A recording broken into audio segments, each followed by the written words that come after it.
Viewers, আর একটা মজাদার appetiser আমি বানিয়ে ফেলেছি আমার কিচেনে আজকে। তো এইটা আপনারা অনেকেই গেস করতে পারবেন, অনেকেই হয়তো গেস করতে পারবেন না। তো আমি আপনাদেরকে বলে দিই, আজকে এই হালাপিনোর একটা স্টাফিং করেছি। তো এটা হলো হালাপিনো, বড় বড় সাইজের হালাপিনো। মাঝখান থেকে আমি এটাকে সিডটা ফেলে দিয়েছিলাম।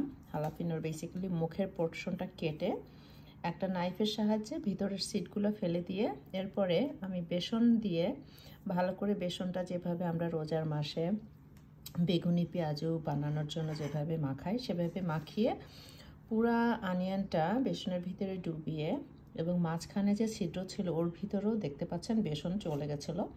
তো এটাকে পরে ডিপ ফ্রাই করার পরে আমি এটাকে মাঝখান থেকে কেটে নিয়েছি। কেটে নেওয়ার পরে দেখেন 3 ধরনের কালার এসেছে, দেখতে খুবই সুন্দর লাগছে। তো এই স্টাফিংটা কিন্তু খুবই মজা। আর সিডটা ফেলে দিয়েছি কারণ সিড থাকলে অতিরিক্ত ঝাল লাগে, তো যার ফলে সিড ফেলে দিয়েছি। সো লুকিং বিউটিফুল, আমার কাছে তো খুবই ভালো লাগতেছে। আর এই স্টাইলে আমি এটা প্রথমবারের মতো করলাম, তো দেখলাম কেমন হয়। তো আশা করি এটা দেখতে এবং খেতে দুটোই ভালো হয়েছে।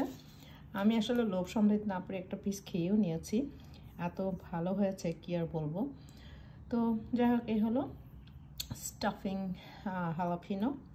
তো আপনাদের সাথে আবার দেখা হবে। আশা করি আমার এই মজাদার স্টাফিং হালাপিনোটা ভালো হয়েছে। ভালো হলে কমেন্ট করে জানাবেন। আবারও দেখা হবে, কথা হবে।